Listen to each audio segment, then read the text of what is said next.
ನಮ್ಮ ಜೊತೆಗೆ ರಾಜ್ಯದ ಗೃಹ ಸಚಿವರಾದಂಥ ಡಾಕ್ಟರ್ ಜಿ ಪರಮೇಶ್ವರ್ ಅವರು ಜಾಯ್ನ್ ಆಗ್ತಿದ್ದಾರೆ. ಮಹಾರಾಷ್ಟ್ರದಲ್ಲೂ ಕೂಡ ಅವರು ಚುನಾವಣೆ ಮಾಡಿದ್ದಾರೆ. ಅಲ್ಲೂ ಕೂಡ ಆ ಭಾಗದ ಮುಂಬೈ ಭಾಗದ ಉಸ್ತುವಾರಿ ಕೂಡ ಆಗಿದ್ರು, ಇನ್ಚಾರ್ಜ್ ಕೂಡ ಆಗಿದ್ರು. ಅವ್ರ ಜೊತೆಗೆ ಮಾತಾಡೋಣ. ಪರಮೇಶ್ವರ್ ಅವರು ಈಗಾಗಲೇ ನೀವು ಎಕ್ಸಿಟ್ ಪೋಲ್ಗಳನ್ನು ನೋಡಿರ್ತೀರ. ಎಕ್ಸಿಟ್ ಪೋಲ್ಗಳಲ್ಲಿ ಅಫ್ಕೋರ್ಸ್ ಈಗಾಗಲೇ NDAಗೆ ಅಥವಾ ಮಹಾಯುತಿಗೆ ಸ್ವಲ್ಪ ಎರ್ಜನ್ನು ಕೊಟ್ಟಿದ್ದಾರೆ. ಬಟ್ ಇದೆಲ್ಲವನ್ನು ಕೂಡ ಗಮನಿಸ್ತಾ ಇದ್ರೆ ಅದೇ ರೀತಿ MVA ಕೂಡ ಅಂದರೆ ಮಹಾವಿಕಾಸ್ ಅಘಾಡಿ ಕೂಡ ತುಂಬ ಜಾಸ್ತಿ ಹಿಂದೆ ಬಿದ್ದಿಲ್ಲ.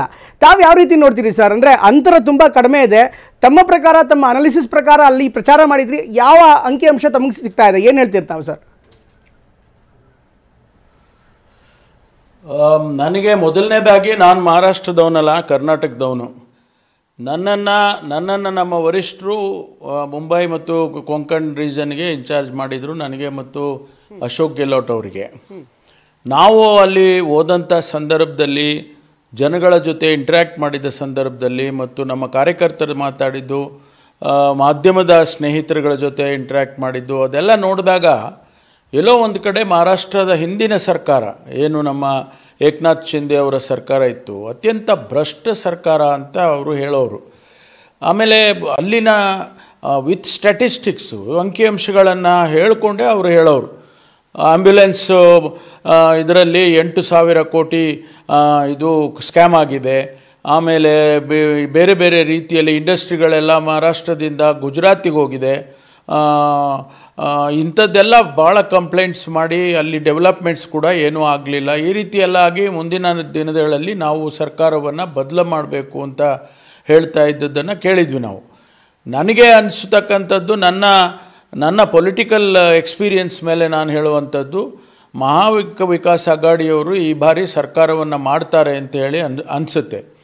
ಯಾಕೆಂದರೆ ನಾವು ಇಲ್ಲಿ ಗ್ಯಾರಂಟಿಗಳನ್ನು ಕೊಟ್ಟಿದ್ದೇವೆ.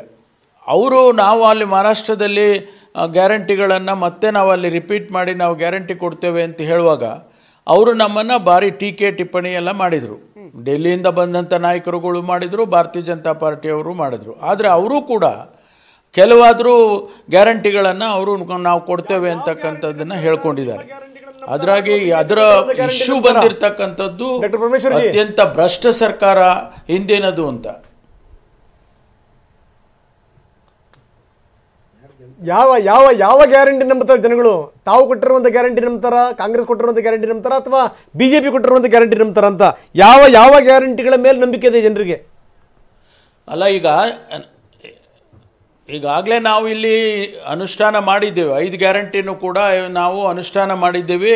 ಅದನ್ನೇ ನಾವು ಮಹಾರಾಷ್ಟ್ರದಲ್ಲಿ ಹೇಳಿದ್ದೀವಿ, ನಾವು ಕರ್ನಾಟಕದಲ್ಲಿ ಮಾಡಿದ್ದೇವೆ, ಅದನ್ನೇ ನಾವು ಇಲ್ಲಿ ಮಾಡ್ತೀವಿ ಅಂತ ಹೇಳಿ ನಾವು ಹೇಳಿದ್ದೇವೆ. ಅದರಿಂದ ನಮ್ಮ ಗ್ಯಾರಂಟಿಗಳನ್ನು ಖಂಡಿತವಾಗಿ ಅವರು ಅನುಷ್ಠಾನ ಮಾಡಿರೋದ್ರಿಂದ ನಂಬಬೇಕಾಗ್ತದೆ ಅನ್ನುವಂಥದ್ದು. ಹಾಗಾಗಿ ಗ್ಯಾರಂಟಿಗಳದ್ದು ಒಂದೇ ನಡೆಯೋದಿಲ್ಲ, ಅಲ್ಲಿ ಹಿಂದಿನ ಸರ್ಕಾರ ಅವ್ರು ಏನು ಮಾಡಿದ್ರು ಅಂತ ಅನ್ನೋದು ಭಾಳ ಮುಖ್ಯ ಆಗ್ತದೆ.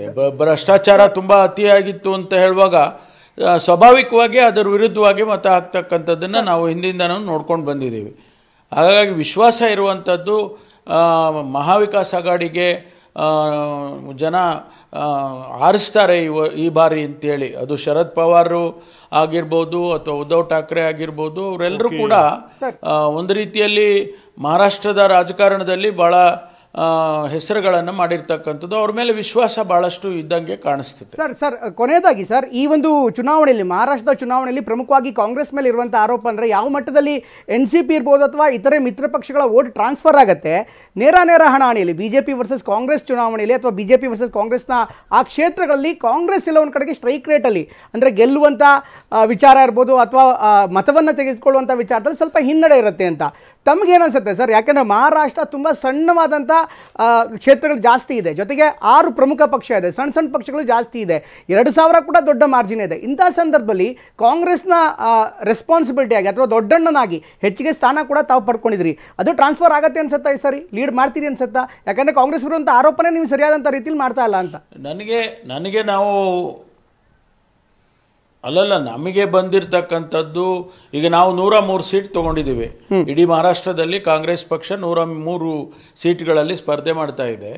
ನಮಗೆ ಹೆಚ್ಚು ಸೀಟ್ಗಳನ್ನು ನಾವು ಖಂಡಿತವಾಗಿ ತೊಗೊಳ್ತೀವಿ ಅನ್ನುವಂಥ ವಿಶ್ವಾಸವನ್ನು ನಮ್ಮ ನಾಯಕರುಗಳು ಹೇಳಿದರು. ಜನಸಮುದಾಯದಲ್ಲೂ ಕೂಡ ಈ ಬಾರಿ ಕಾಂಗ್ರೆಸ್ಸು ಮತ್ತು ಮಹಾವಿಕಾಸ್ ಅಘಾಡಿಯವರು ಅಧಿಕಾರಕ್ಕೆ ಬರ್ತಾರೆ ಅನ್ನುವಂಥದ್ದು ಜನಸಮುದಾಯದಲ್ಲಿ ಮಾತಾಡಿದ್ದು. ನಾನು ಸುಮಾರು ಇಂಟ್ರ್ಯಾಕ್ಟ್ ಮಾಡಿದ್ದೇನೆ ಮುಂಬೈನಲ್ಲಿ, ಸುಮಾರು ಕ್ಷೇತ್ರಗಳಲ್ಲಿ ಮಾಧ್ಯಮದವರ ಜೊತೆಯಲ್ಲೂ ಮಾತಾಡುವಾಗ ಅವರು ಕೂಡ ಇಲ್ಲ ನಿಮಗೆ ಒಂದು ಅವಕಾಶ ಇದೆ, ತುಂಬ ಕೆಟ್ಟ ಸರ್ಕಾರ ಇತ್ತು ಇಲ್ಲಿ ಅನ್ನೋಂಥ ಮಾತನ್ನು ಅವರು ಕೂಡ ಒಪ್ಕೊಳ್ತಾ ಇದ್ರು. ಹಾಗಾಗಿ ನನಗೆ ವಿಶ್ವಾಸ ಇರುವಂಥದ್ದು ನಾವು 103ರಲ್ಲಿ ಕನಿಷ್ಠ ಒಂದು 80 ಸೀಟಾದರೂ ನಾವು ಗೆದ್ದಿದ್ದೇವೆ ಅಂತಕ್ಕಂಥದ್ದು ನನ್ನ ಕ್ಯಾಲ್ಕುಲೇಷನ್ಸು. ಎಸ್ ಥ್ಯಾಂಕ್ ಯು ಗೃಹ ಸಚಿವರೇ, ನಮ್ಮ ಜೊತೆ ಮಾತಾಡೋದಕ್ಕೆ thank you very much sir. What is your last word? ಈಗ ನೋಡಿ, ಮಹಾರಾಷ್ಟ್ರದ್ದು ನಾನು ಹೇಳಬೇಕು ಅಂತ ಕೇಳಿದ್ರೆ, ಮಹಾರಾಷ್ಟ್ರ ಅಕ್ಕಪಕ್ಕ ಇರ್ತಕ್ಕಂಥ ಕರ್ನಾಟಕ ಮತ್ತು ಈ ಬಾರಿಯ ಹಿಮಾಚಲ್ ಪ್ರದೇಶ ಎರಡೂ ರಾಜ್ಯಗಳಲ್ಲಿ ಗ್ಯಾರಂಟಿಗಳಲ್ಲಿ ಯಾವ ರೀತಿ ನೆಗೆಟಿವ್ ಆಯಿತು ಅನ್ನತಕ್ಕಂಥದ್ದು ತುಂಬ ಚೆನ್ನಾಗಿ ಗೊತ್ತಾಗಿದೆ. ಎಲ್ಲಿ ಗೊತ್ತಾ, ಇಲ್ಲಿ ಕರ್ನಾಟಕದಲ್ಲಿ ಫೇಲ್ಯೂರ್ ಆಗಿರ್ತಕ್ಕಂಥದ್ದು ಮತ್ತು ಬೆಲೆ ಏರಿಕೆ ಜಾಸ್ತಿ. ಇವರು ಗ್ಯಾರಂಟಿಗಳನ್ನು ಇಂಪ್ಲಿಮೆಂಟ್ ಮಾಡೋಕ್ಕೆ ಹೋಗಿ ಬೆಲೆ ಏರಿಕೆ ಆಗಿದೆ. ಹಿಮಾಚಲ್ ಪ್ರದೇಶದಲ್ಲಿ ನಿನ್ನೆ ಹಿಮಾಚಲ್ ಭವನ ಹರಾಜು ಹಾಕ್ಲಿಕ್ಕೆ ಹೈಕೋರ್ಟ್ ಆದೇಶ ಮಾಡಿದೆ, ಹರಾಜು ಹಾಕ್ಲಿಕ್ಕೆ, because of lapses of the implementation of guarantees. So ಹಿಂಗಾಗಿ ಸಲ ಮಹಾರಾಷ್ಟ್ರ ಮತ್ತು ಜಾರ್ಖಂಡಲ್ಲಿ NDAಗೆ ಒಂದು ಪಾಸಿಟಿವ್ ಆಗಿರ್ತಕ್ಕಂಥದ್ದು ಕಂಡು ಬರ್ತಾರೆ. ಲಾಸ್ಟ್ ವರ್ಡ್ ತುಂಬ ಸಂಕ್ಷಿಪ್ತವಾಗಿ ಪ್ಲೀಸ್. ಮಹಾವಿಕಾಸ್ ಅಘಾಡಿಗೆ ಚಾನ್ಸ್ ಇದೆ ಅಂತ ಗೃಹ ಮಂತ್ರಿಗಳು ಏನು ಹೇಳ್ತಾ ಇದ್ರು, ನನಗೆ ಎಲ್ಲೋ ಒಂದು ಕಡೆ ಆ ರೀತಿಯ ಒಂದು ಭಾವನೆ ಇದೆ. ಯಾಕೆಂದರೆ ಜನ ಒಂದು ಸಾರಿ ಗೌರ್ಮೆಂಟನ್ನು ಚೇಂಜ್ ಮಾಡಿ ನೋಡ್ಬೇಕು ಇವ್ರನ್ನ ಅನ್ನೋದಿದೆ. ಅದರಲ್ಲಿ ಕಾಂಗ್ರೆಸ್ ಬಗ್ಗೆ ಸ್ವಲ್ಪ ವಿಶ್ವಾಸನೂ ಇದ್ದಂಗೆ ಕಾಣ್ತಿದೆ. ಯಾಕೆ ಅಂದರೆ ಶರದ್ ಪವಾರ್ ಒಂದು ಮಾತು ಹೇಳಿದ್ರು ಕೊನೆಯೊಳಗೆ, BJP ಅವರು ಮನೇನೇ ಹೊಡೆಯೋ ಕೆಲಸ ಮಾಡಿದ್ದಾರೆ ಅಂದರೆ ಅವ್ರ ಪಾರ್ಟಿನ ನಮ್ಮ ಮನೇನೇ ಹೊಡೆಯೋ ಕೆಲಸ ಮಾಡಿದ್ದಾರೆ, ಇದನ್ನ ಸ್ವಲ್ಪ ಯೋಚನೆ ಮಾಡಿ ಅಂತ. ಜರಾಮ್ ಕೂಡ ಇವ್ರಿಗೆ ಸಪೋರ್ಟ್ ಮಾಡ್ದಂಗೆ ಕಾಣ್ತಿದೆ, ಮನೋಜ್ ಜರಾಮ್. ಅದು ಈ ಇದನ್ನ ಕಾಂಬಿನೇಷನ್ ನೋಡಿದ್ರೆ ಮರಾಠಿಗರು ಕಾಂಗ್ರೆಸ್ಗೆ ಸಪೋರ್ಟ್ ಮಾಡಿದ್ರೆ ಖಂಡಿತ ಮಹಾವಿಕಾಸ್ ಅಘಾಡಿ ಗೆಲ್ಲೋ ಅವಕಾಶಗಳಿದೆ. Thank you very much.